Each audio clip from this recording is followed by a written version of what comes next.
Can you be elegant and still have tattoos? So I've been seeing these videos on like TikTok, YouTube, Instagram of people doing these like really shallow comparisons of like what elegance is and what it isn't. And they'll say things like, if you have tattoos, you're not elegant. You know, you're not elegant if you like doing flower nail art on your nails. And then they'll go on to say like, you know, you're only elegant if you dress like that old money aesthetic. But I feel like it really diminishes what elegance actually is. We've all seen examples of people who look like they just jumped out of a Ralph Lauren poster, and they are not elegant in the way that they act. Don't pour over me. Don't pour over me. Just because you dress really nice, it doesn't make you an elegant person. And just because you're not matching up to these stereotypes, you know, and you have tattoos or you like flower nail art, it also doesn't mean you're not elegant. So I wanted to come on here and talk about what I think elegance actually is. So firstly, I think that a truly elegant person is always in control of themselves. And so let me explain like what I mean by that. I think that being in control of yourself and not allowing like external environmental factors to affect your decision making and how you carry yourself is a very elegant thing. So one facet of this would be the way that you maintain your appearance, okay?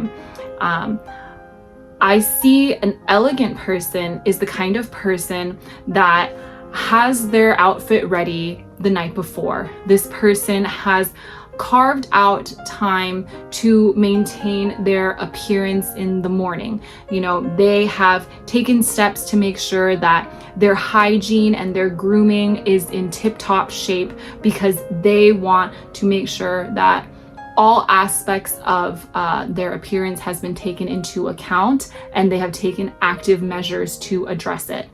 That to me is being in control.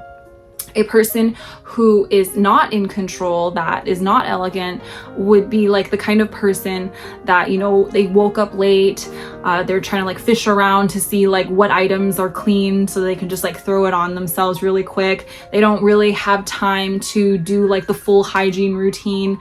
And so they kind of just walk out the door with things half finished. This is the kind of person that I don't perceive as elegant because they did not take steps to be in control of themselves in that way. And I think this idea of like being in control of yourself is not just in your appearance, but it's also in the way that you manage your life and your lifestyle. So an elegant person is, to me, the kind of person who maintains their schedule. They have like a calendar, a planner. They have things already mapped out to make sure that nothing is out of place.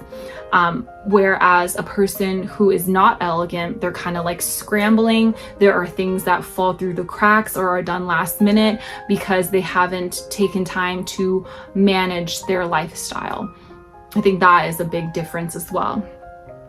And then I also see an elegant person in control in terms of when like a situation arises, like how do they respond to that situation? Maybe not like a full-blown like emergency, like, you know, death and dying, but I see this in like a small like mishap. For instance, the restaurant accidentally mixed up the time for your reservation. You know, a person who is not elegant would make a big scene about it. They'd be like, oh my gosh, well, where am I gonna eat? Let me talk to your manager. Whereas a person who's elegant would just be like, okay, you know, mistakes happen. That's fine. We can find a different place to eat, or we can just wait until the next available one. You know, like it's like no big deal. They're in control of their emotions. They're in control of themselves. And even though these external situations have arose, it does not dictate the way that they carry themselves. I also see like an elegant woman being prepared for like mishaps to happen. And I'm not talking about like big, huge things. Again, like small things like I got a stain on my shirt. Don't worry, I have a stain remover pen. You know, I ate something that is really pungent. It's okay, I have a breath mint. My makeup is, smudged a little bit. It's okay. Like, I carry like, a backup emergency makeup with me. Like this person is like prepared. They can handle themselves in a situation. They've already taken measures to prevent it. That to me is the difference between an elegant person in control versus a non-elegant person who is allowing external factors to determine the way that they act. Okay, aside from being in control, I see an elegant person is a person who is very mindful of the people and the environment around them. An elegant person would not, litter on the ground and be like, oh, there's no trash can, let me just toss this on the floor. They're mindful of their environment around them. Or an elegant person would not push and shove people in the midst of a crowd just so that they can get through their to their pathway. They are mindful of the people around them. They don't feel like their needs are more superior than the other people around them.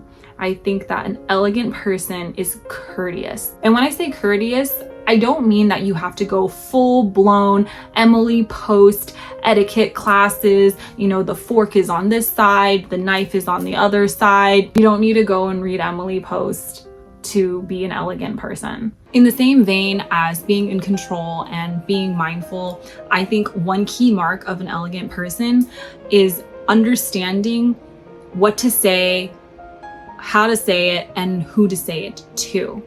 I think a truly elegant person is fully aware of the impact of any words that pass through their mouth, and they know full well what the repercussions will be if they do or do not say something. They're very tactful in their exchanges with people.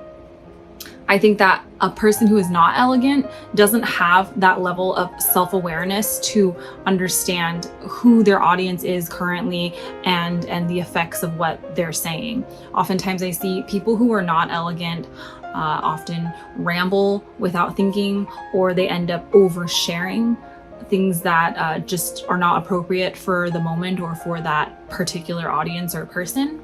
So being aware of how we communicate is a true mark of elegance. And the last facet of being an elegant person is to be knowledgeable and to be a lifelong learner.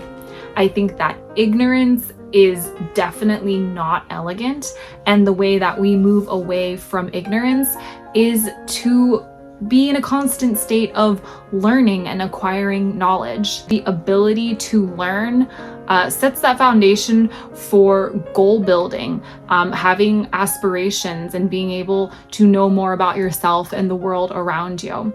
And it doesn't have to be as serious as diving super deep into politics or entrepreneurship or anything like that.